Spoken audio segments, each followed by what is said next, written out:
All right, guys, the internet. So the internet is a big part of research, but it's also a big scary world. How in the world do you know what you can trust on the internet? And how do you know that you're going to wind up on a site that's safe for you? Well, for the parameters of this research project, you're going to stick with the sources that I gave you on that first slide where it's in the jungle. So you're gonna stay on all those links that I've given you to complete your research. So you shouldn't be searching Google for any information. Also, I never suggest that my students search Google. In fact, if you go to my website under the resources page, I have KidRex search engine linked, and I much prefer my students use KidRex whenever searching the internet. Now, you know it's there. However, I just said there's no need for you to search the internet for this project. We still need to know how to trust sources on the internet. How do you know that you can trust them? We're going to start by understanding website domain names. Hold on, I'm scooting myself over. So this says, what is the website domain name? That's a good place to start when you're talking about internet trust for a website. So there are four main types of domain names. Now, there are more, but there are four main ones: .com, .org, .gov, and .edu.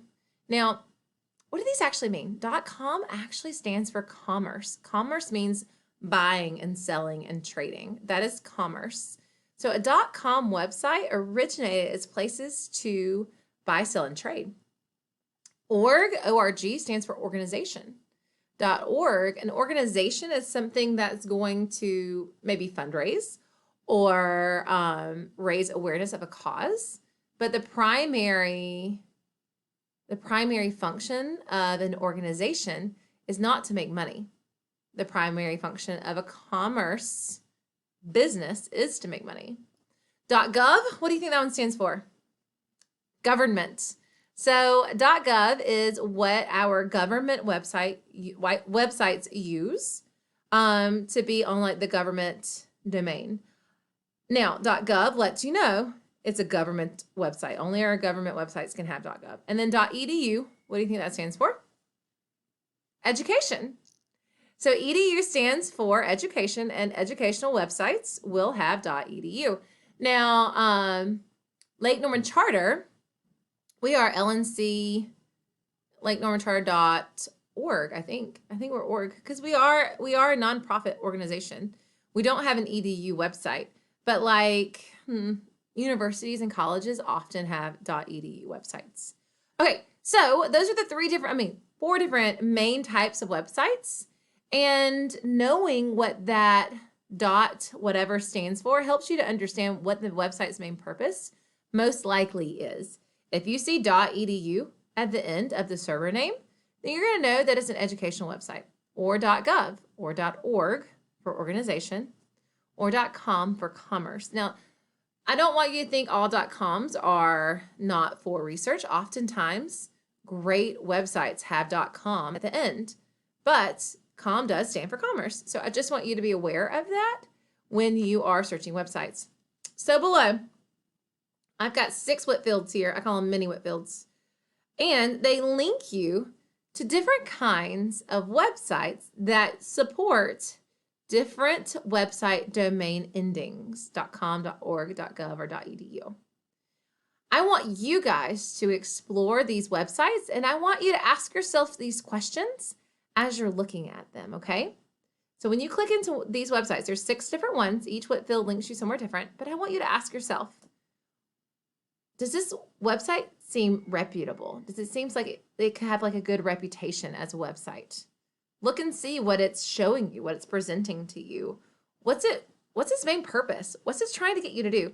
So above this, I have, what is the point of the website? When you're there, I want you to figure out, what is the point of this website? And while you're on the website, you can think about these things as well. What's the qualities of a reputable website?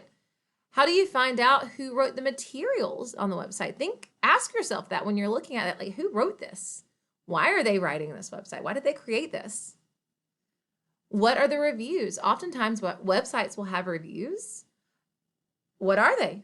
Are they positive? Are they negative? Does it even have reviews? Is that a good thing? Is that a bad thing? And then how do you find websites that are trustworthy? That's a question for later.